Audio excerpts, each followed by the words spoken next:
আজকের লেখা নাম রথ। রথ বলে আমি দেব, পথ বলে আমি, শুনে হাসে অন্তর্যামী। ভগবান তো স্বর্ণরথে যাচ্ছেন মাসির বাড়ি। স্নান যাত্রায় স্নানের পর জ্বর বাঁধিয়ে বসেন, তারপরে চলে পথ্যি। নানা চেরমূলে ওষুধে সুস্থ হয়ে হাওয়া বদলের জন্য মায়ের সমান মাসির বাড়ি রথে চেপে দাদা বোনকে সঙ্গে নিয়ে নানান খেলা করতে করতে চলেছেন। বাসু ছেলে মেয়ে সবাইকে নিয়ে রথ টানবে বলে মাঠ ঘাট পেরিয়ে জগন্নাথের বড় দাণ্ডারে হাজির। লোকে লোকারণ্য এজন জনসমুদ্র। রথ ছুঁয়ে জীবন সার্থক করতেই ছুটে এসেছে এ জনসমুদ্র।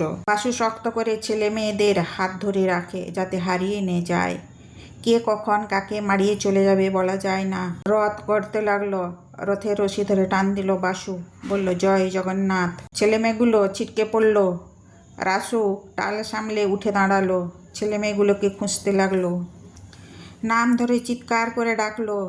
তার গলার শব্দ জয় জগন্নাথের শব্দের মধ্যে হারিয়ে গেল। ভিড় ঠেলে বাইরে বেরোতে চাইল, কিছুতেই পারল না।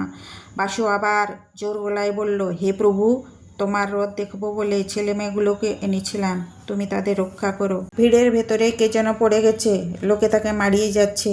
পুলিশ বলল, একজন পড়ে গেছে, আপনারা মারাবেন না। কেউ কারো কথা শোনে না, শুধু শোনা যাচ্ছে জয় জগন্নাথ। ভক্তরা ঠাকুরের দড়ি ছোঁয়ার ইচ্ছায় জনস্রোতে একদিক থেকে অপর দিকে ধাক্কায় চলে যাচ্ছে, হাঁটার দরকার নেই। বাসু অনেকক্ষণ পরে বাইরে বেরিয়ে পুলিশের কাছে গিয়ে তার সন্তানদের খুঁজতে বলে কাঁদতে লাগলো। এখানে অনেক মানুষ বসেছিল, পুলিশ তাদের উদ্ধার করেছে, বারবার অ্যানাউন্স করছিল হারিয়ে যাওয়া ব্যক্তির নাম। তার মধ্যে থেকে খুঁজে পেল তার ছেলেকে। মেয়েকে না পেয়ে হন্যে হয়ে এদিক ওদিক খুঁজতে লাগলো।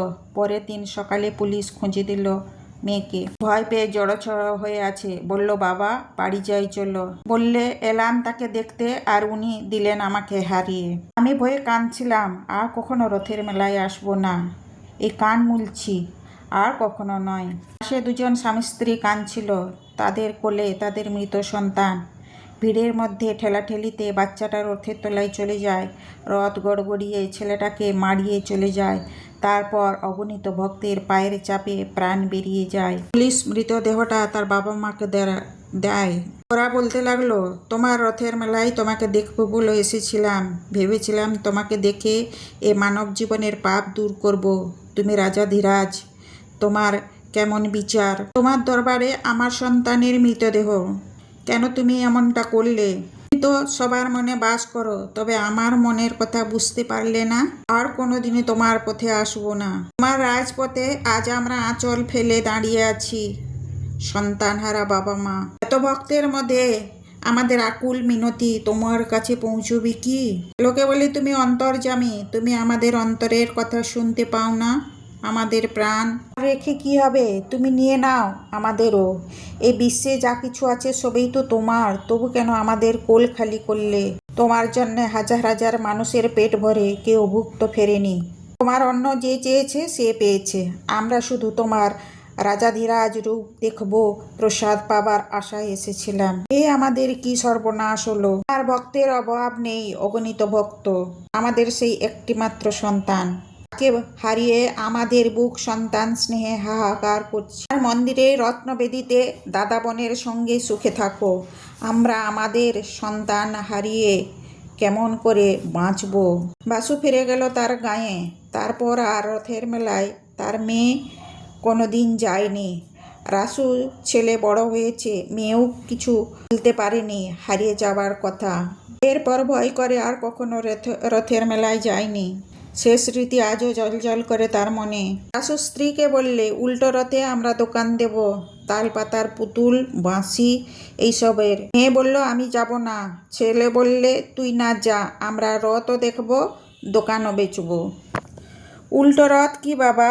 রাসু বলল, আমরা সজা রথ দেখতে গিয়েছিলাম, 9 দিন পরে উল্টো রথ হয়। মহাপ্রভু মাসির বাড়ির নানা প্রকার পিঠে পুলি খেয়ে রথে চেপে আনন্দ করতে করতে নিজের শ্রীমন্দিরে রত্নবেদিতে ফিরে আসেন।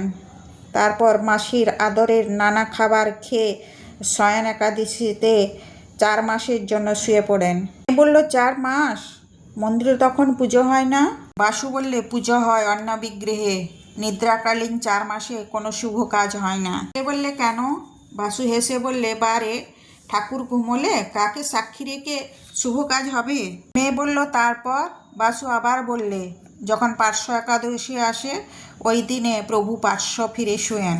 তারপর কার্তিক মাসের উত্থান একাদশীতে ঠাকুর নিদ্রা থেকে জেগে ওঠেন, রাস পূর্ণিমার দিন রাধার সঙ্গে রাসলীলা করেন। ছেলেমেয়েরা বললে, এ তো বেশ কথা বাবা, রথযাত্রা ঘিরে কত অনুষ্ঠান, তাই না বাবা?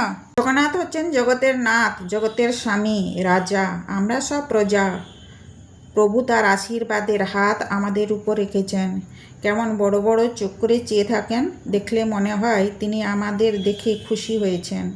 তার প্রসাদ মহাপ্রসাদ, যেই যায় সেই প্রসাদ পায়, কেউ খালি হাতে কখনো ফেরেনি, এই তার করুণা। লেখাটি যদি ভালো লেগে থাকে তাহলে লাইক, শেয়ার, সাবস্ক্রাইব, কমেন্ট করবেন।